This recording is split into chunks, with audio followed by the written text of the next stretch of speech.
Shalom, I'm Rain Ben Yehuda, prophetess of Judah. I'm also known as Linda Denise Swain Shepherd. Now today I want to focus on a few of the names of our God Elohim and provide a brief history of all current Bibles. Now the names of Elohim are significant because each of his numerous names connote a characteristic attributable to him. They also give us a sense of the magnitude of the power we are invoking when we call upon a specific name. Now the second thing that I want to also talk about, or the second point that I wish to make, is that in knowing the names of our God Elohim, we are at all times clear about what God we are talking about. Now this might sound like a strange thing to say. Even so, it wasn't until the 5th century Anno Domini that the New Testament was attached to our Hebrew scriptures. Now it's a misnomer that many make when they believe that the Septuagint had something to do with the New Testament. It had absolutely nothing to do with the New Testament. The Septuagint is simply a copy of the Hebrew scriptures because the New Testament had not been canonized. Now the First Council of Nicaea was established in 325 BC, a couple of years after Alexander the Macedonian or Greek invaded ancient Egypt and established the dynasty of the Ptolemies, which would last for several hundred years. Now the establishment and the formation of the Council of Nicaea in 325 was a concerted attempt to get together and find a consensus for the canonization of the New Testament. This didn't occur, and the New Testament, the books to be agreed upon, was fiercely contested for several hundred years, with the stumbling block being the Book of Revelation. This book was fiercely contested because many believed at that time that it was a fraud, because it is proven to be a rather late in the day copy of Apocrypha, not unlike the Book of Ezra's. So the battle raged for centuries, and it wasn't until the 15th century, around 1545 or 1546, certainly between 1545 and maybe 1549, at the Council of Trent, that the canonization was agreed, specifically after everyone who objected to the formation of certain books had died, because many books that all the books that belong to the New Testament were not included in the New Testament. There was arguments about what should be included. You find the same thing with the Hebrew scriptures as well. Some books shouldn't be in there that are, and some are excluded that should have been placed inside it. But the main thing was, once that was canonized and then it was attached to the Hebrew scriptures, the names of our God became obscured by the generic term Lord, that has been placed in both the 1599, I think, Geneva Bible and the 1611 King James Version. So where you see Lord, it gives a specific name of our God that has become obscure, as I've said, with many Christians believing that when they use one of the names of our God in the Hebrew scriptures, they believe they're referring to Mary's son, their God, because Christians did believe that Mary's son was God incarnate.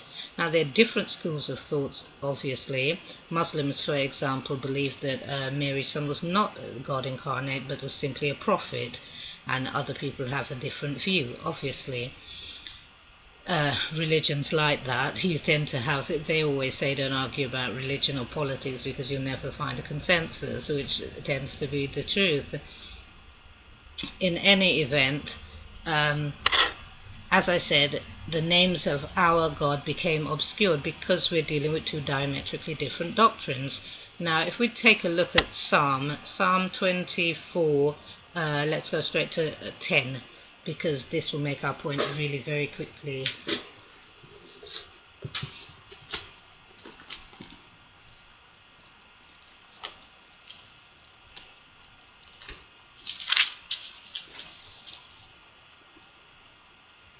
9 to 10. Psalm 24, 9 to 10. Raise up your heads, O gates, and raise up, you everlasting entrances, so that the King of glory may enter. Who is this King of glory? Jehovah Sabaoth. He is the King of glory. Selah. So there you see, if you look in the Geneva, 1599 Geneva Bible, or even if you look in today's King James Version of the Bible, you will not find Jehovah Sabaoth, because that has been obscured with the generic term Lord, which leads some people to conclude that when they're reading this specific psalm, the reference is to Mary, son of the New Testament, when it absolutely is not.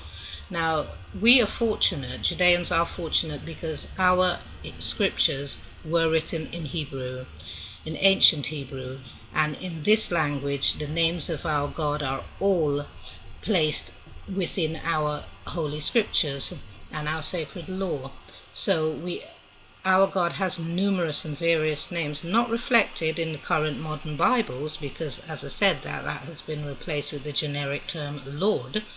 But what we have, like El Olam, which means holy everlasting God. We have El Shaddai, which means God is sufficient. So you would invoke that name when you want the Almighty to be sufficient for all your needs. There is Yahweh, which appears over 6,000 times in our Habiru scriptures, but not at all in current modern versions, because they've obscured it with their generic terms.